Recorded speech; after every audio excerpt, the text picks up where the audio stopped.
Assalamualaikum warahmatullahi wabarakatuh. Perkenalkan, nama saya Mutia dari kelompok 6 Landasan Pendidikan. Pada kesempatan kali ini saya akan mempresentasikan hasil kerja kelompok kami, yaitu Landasan Yuridis Pendidikan. Anggota kelompok kami ada saya Mutia. Landasan Yuridis Pendidikan. Kita masuk ke pengertiannya. Pengertiannya yaitu landasan yuridis pendidikan adalah asumsi-asumsi yang bersumber dari peraturan perundang-undangan yang berlaku yang dijadikan titik tolak dalam pendidikan. Menurut KBBI, landasan memiliki arti alas atau tumpuan. Ojo Wasito mengemukakan bahwa landasan dijadikan sebagai alas ataupun dapat diartikan sebagai fondasi, dasar, pedoman, dan sumber. Dalam hukum yuridis berasal dari kata yuridis yang memiliki arti menuruti hukum yang telah diakui oleh pemerintah.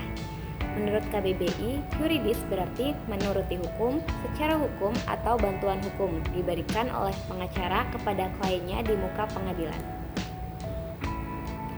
Kemudian di sini ada peran landasan yuridis. Sebelum membahas peranannya, landasan yuridis ini memiliki dua bentuk aturan, yaitu berbentuk tulisan dan juga lisan. Aturan yang berbentuk tulisan tertulis di dalam undang-undang, sedangkan aturan yang berbentuk lisan terdapat dalam aturan hukum adat.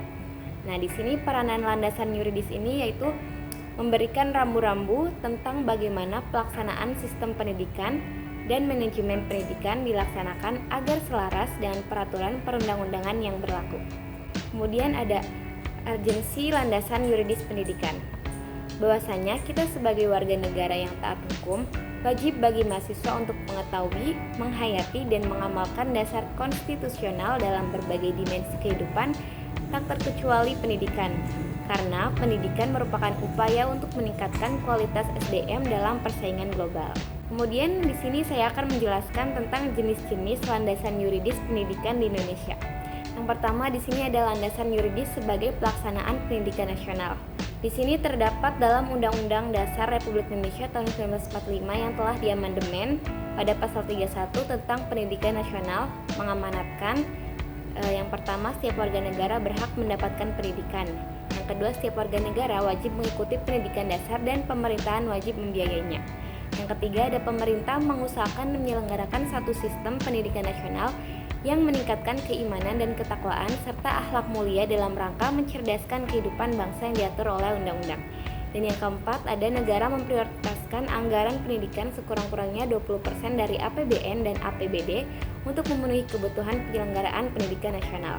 Dan yang terakhir, ada pemerintah memajukan ilmu pengetahuan dan teknologi dengan menjunjung tinggi nilai-nilai agama dan persatuan bangsa untuk kemajuan peradaban serta kesejahteraan umat manusia. Kemudian yang kedua ada landasan yuridis sebagai sistem pendidikan nasional UU RI nomor 20 tahun 2003. Terdapat pada pasal 1 ayat 3 dan pasal 2 serta 3. Pada pasal 1 ayat 3, sistem pendidikan nasional adalah keseluruhan komponen pendidikan yang saling terkait secara terpadu untuk mencapai tujuan pendidikan nasional. Berdasarkan pasal 2, dasar pendidikan nasional yaitu pendidikan nasional yang berdasarkan kepada Pancasila dan Undang-Undang Dasar Negara Republik Indonesia tahun 1945.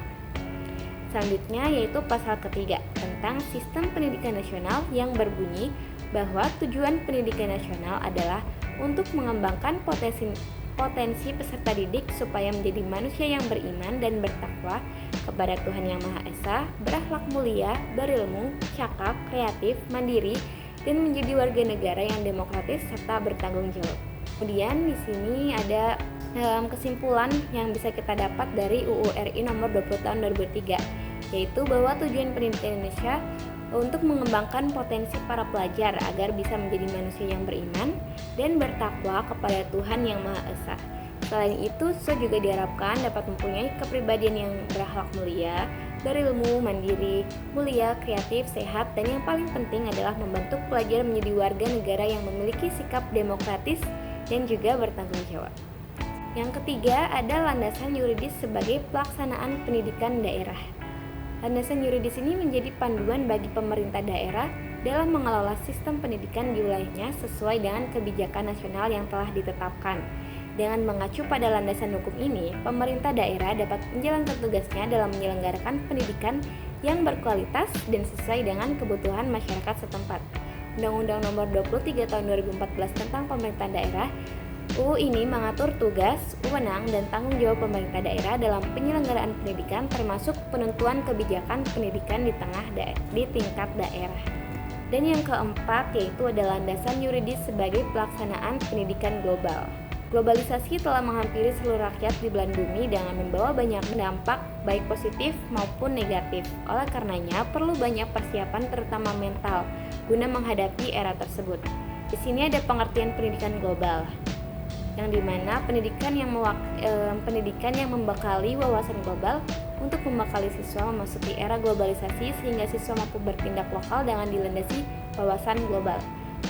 Pendidikan yang memanfaatkan keunggulan lokal dan global dalam aspek ekonomi, seni budaya, SDM, bahasa, teknologi, informasi dan komunikasi, ekologi dan lain-lain ke dalam kurikulum sekolah yang akhirnya bermanfaat bagi pengembangan kompetensi peserta didik yang dapat dimanfaatkan untuk persaingan global.